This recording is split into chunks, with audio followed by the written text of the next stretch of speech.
Olá pessoa, eu sou Alexandre Magalhães e nesse momento eu vou fazer de conta que eu não dou aula de redação e que eu não sou das humanas, né, essa espécie meio de boas, desconectada dos números, para te mostrar aí umas possibilidades meio doidinhas, mas extremamente originais de adotar exatas em humanas. Sim, esse cruzamento é possível, meu senhor. É possível que nós consigamos mobilizar aí umas estruturas das exatas, da sua física, da sua biologia, biologia exata? Enfim, da sua biologia, da sua matemática, para escrever redações, para criar relações metafóricas ou relações discursivas dentro do seu texto extremamente funcionais. E veja, é uma maneira de você diversificar o seu repertório, de você provar um engajamento mais profundo com os temas e de brinde, você ainda usa uma base argumentativa que talvez seja mais interessante, mais simpática para você do que a velha filosofia, sociologia, história e tudo mais. É uma maneira de você talvez flertar com outras áreas, caso elas sejam simpáticas para você, e tornar o seu texto ainda mais incrível, ainda mais rico em termos argumentativos. Mesmo que isso pareça meio doido na maioria dos casos. Eu confesso que eu tenho uma predileção nesse circuito pelas relações com a biologia. Então acho que eu posso te mostrar aí umas 2 ou 3 possibilidades. Vamos fazer assim. Nós estamos aí arriscando nessa seara. Pouco comum, pouco explorada, você talvez não seja muito íntimo. Então eu vou te mostrar aqui 1 ou 2 relações das áreas principais. E se você curtir, eu vou mais longe, eu vou mais fundo e eu te mostro outras possibilidades. Combinado assim? Então você me conta aí se você curte isso, se dá certo para você, se você conseguiu fazer, para nós inventarmos outras construções. Bom, na área da biologia, eu acredito que engenharia genética seja uma das áreas mais incríveis, mais fascinantes em termos de codificação das informações do corpo humano. E nisso, né, da construção da variedade genética, nós aproximamos da construção dos organismos sociais. Até porque é inevitável que sociedade nada mais seja do que um grande organismo, também funcionando com uma estrutura de transmissão de informações, da mesma forma que um RNA leva informações ao longo de um organismo e copia essas informações para os seus DNAs. Então, essa relação de transmissão de informação pode ser assimilada com a composição do RNA. Olha só que bacana. Você pode associar que dentro de qualquer estrutura orgânica, seja ela física, seja ela social, estruturas de transmissão de códigos de informação que correspondem no organismo ao RNA são os códigos de lei, são as estruturas de moralidade, são as bases institucionais, a partir das quais nós podemos nos desenvolver como um organismo coeso e funcional. Para um organismo vivo, para uma sociedade viva. A partir do momento que qualquer uma dessas informações nesse RNA mensageiro são distorcidas, são atacadas ou de alguma forma são prejudicadas, esse organismo começa a reproduzir estruturas anômalas. E a essas estruturas anômalas quase sempre nós damos o nome de câncer, de uma metástase, não é? E olha que essas estruturas anômalas de RNAs mal copiados estão transbordando na nossa formação social, já que os cânceres dessa sociedade, as metástases estão na crise das instituições, estão nas falhas para a segurança pública, no colapso para o sistema de saúde, na própria segurança do Estado como fornecedor dessa mensagem base. Então olha que bacana, uma relação de construção genética pode ser usada na composição tanto de um corpo quanto de uma sociedade, já que todo microcosmo pode se refletir no macrocosmo, como Pitágoras já sentenciava há séculos, né? E parece que faz sentido para essa época, né? Não sei se eu me equivoquei em alguma dessas relações aqui, porque eu tô de invasor, né? Eu sou o vírus aqui na estrutura do RNA, mas a construção é perfeitamente possível, né? Na distorção genotípica de qualquer organismo, físico ou social, né? Dentro da biologia, nós ainda podemos explorar, quem sabe, relações interespecíficas. É bacana, porque nas relações interespecíficas nós sabemos que elas podem ser harmônicas ou desarmônicas, né, na composição de grupos, populações e sociedades.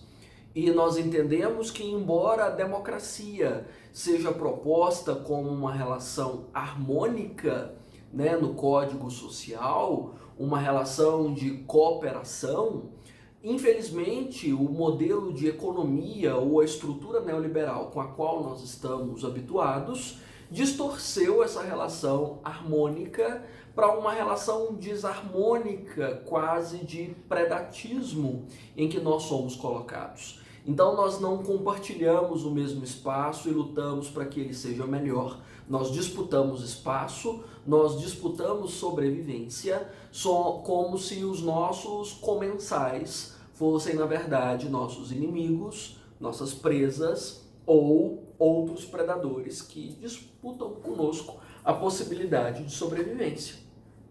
Simples, funcional também.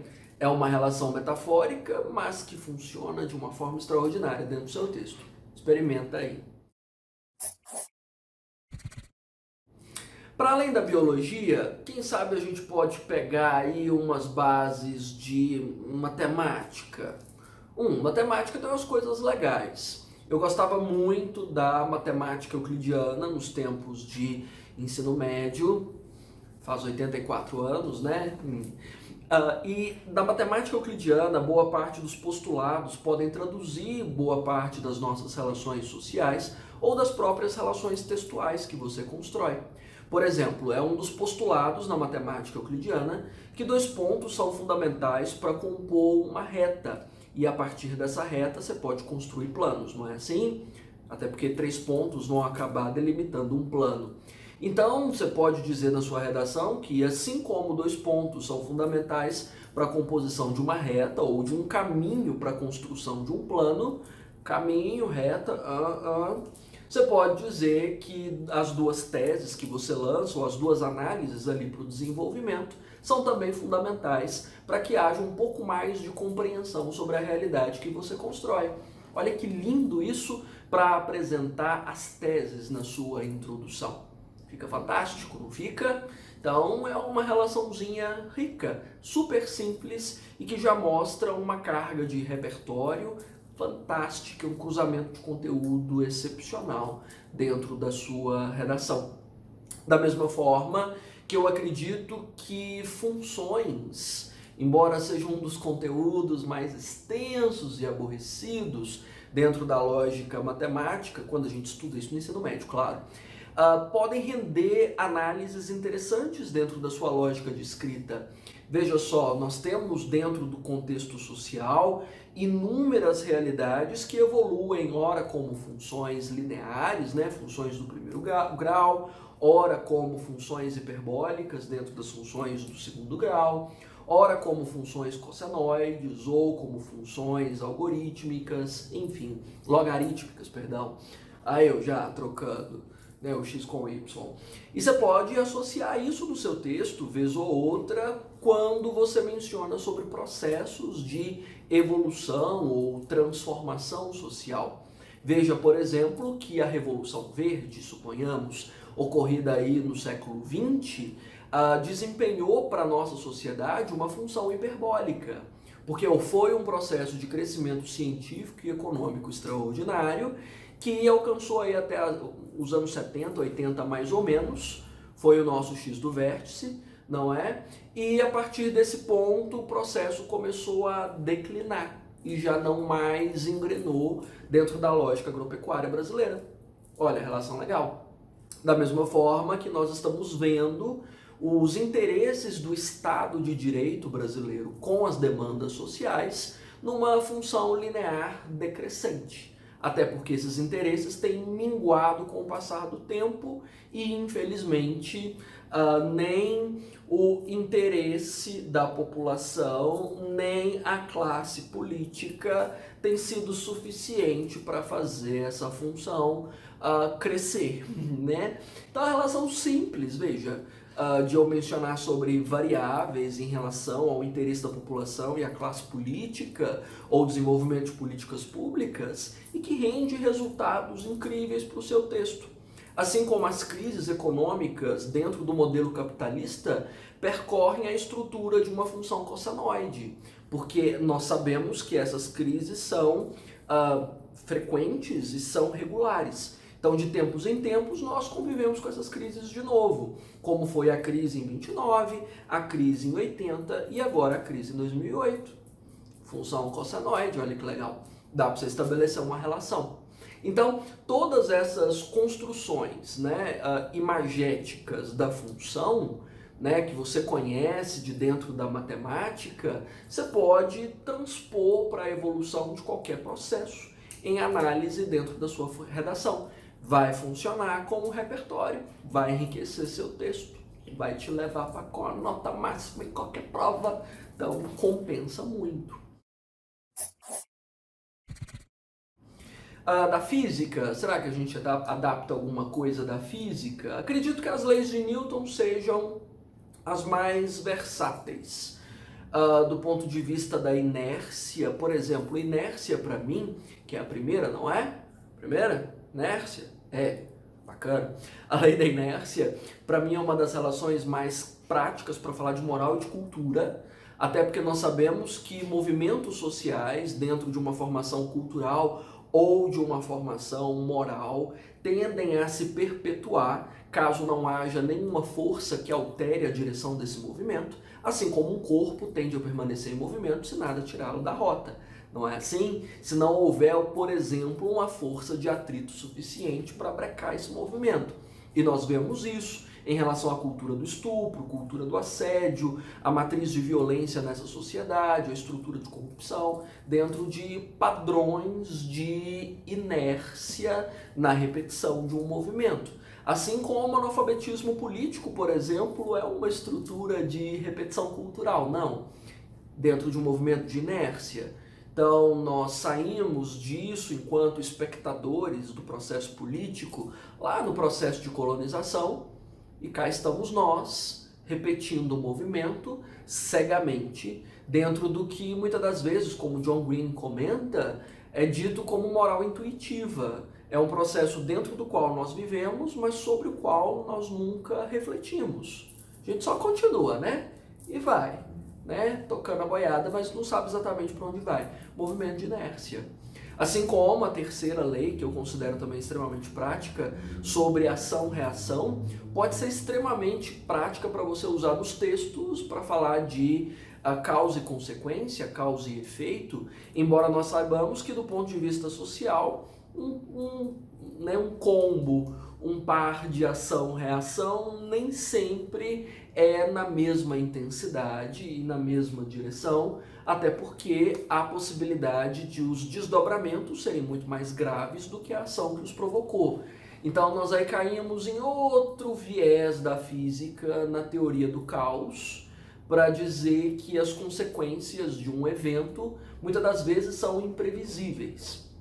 Ou seja, dentro do seu texto, olha que legal, você pode dizer que, embora o nosso esforço seja por reconhecer as reações, as consequências, no limite das ações que foram praticadas, como se estivessem encerradas numa terceira lei de Newton, os desdobramentos tendem a cair num circuito de imprevisibilidade gigantesco, mais próximos da teoria do caos, cuja base diz que o bater de asas de uma borboleta nos Estados Unidos pode provocar um tufão no Japão. Ou seja, você nunca sabe exatamente qual é o nível de desdobramento, embora haja esforço de previsibilidade até para controlar esses fenômenos.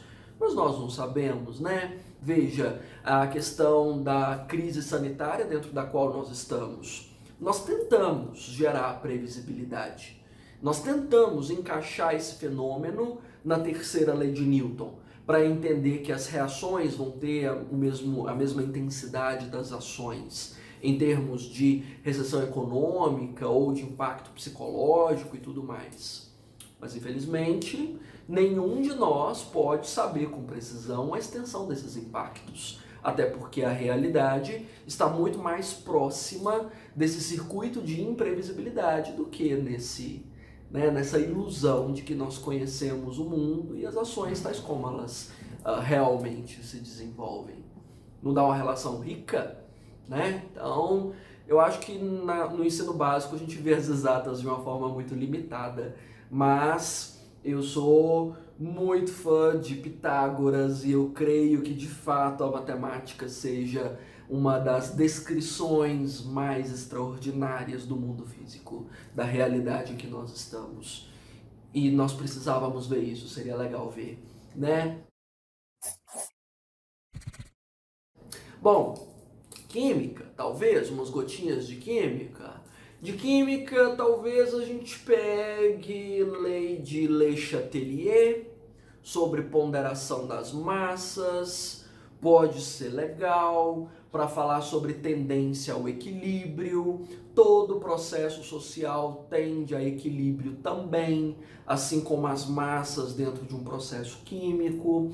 Então, nós podemos dizer que esse equilíbrio pode ser benéfico às pessoas ou não, mas vai equilibrar, né? Com a nossa extinção ou não, mas vai equilibrar. Então veja, o próprio impacto ambiental que nós temos produzido de forma contínua nos últimos séculos tende ao equilíbrio, os espaços tendem ao equilíbrio e nós estamos vendo que a tendência a esse equilíbrio na ponderação das massas é o nosso desaparecimento. Até porque as doenças que têm nos afetado, a condição de sobrevivência para a espécie humana tem sido cada vez mais relativizada. Mesmo que a ciência seja poderosa em tentar segurar a ponderação e esses movimentos de equilíbrio, o impacto que nós temos sofrido não está escrito.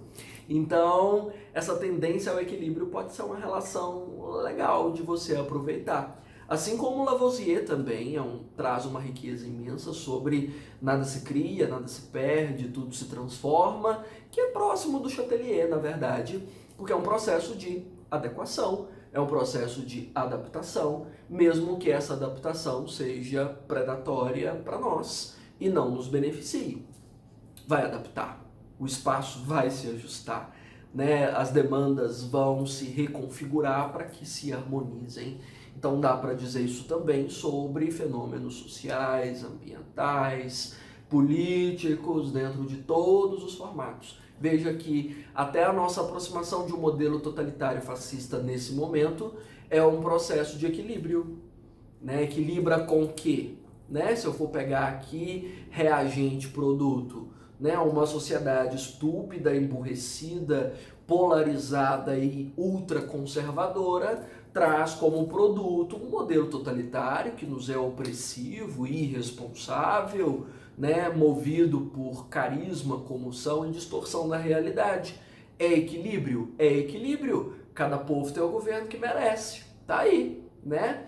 Então, entender que nós somos resultado de um processo de ponderação fica bacana demais nos seus textos e na análise das suas redações. Então, ó, tá aí um brinde, uma gotinha. Gostou? Curtiu? Dá para usar nos textos? Dá para inventar construções na sua redação? Me conta aí nos comentários e me diga se você quer que eu faça mais análises como essa para você colocar aí nas suas redações, tá bom? Se você quiser, trago outras áreas, inclusive, que eu não tenho explorado e ajudo você a perceber outras possibilidades de outras teorias dentro do seu texto, ok? Se gostou do vídeo, curte aí, se inscreve no canal, manda para os coleguinhas, me ajuda a alavancar isso aqui, combinado? Então, até a próxima.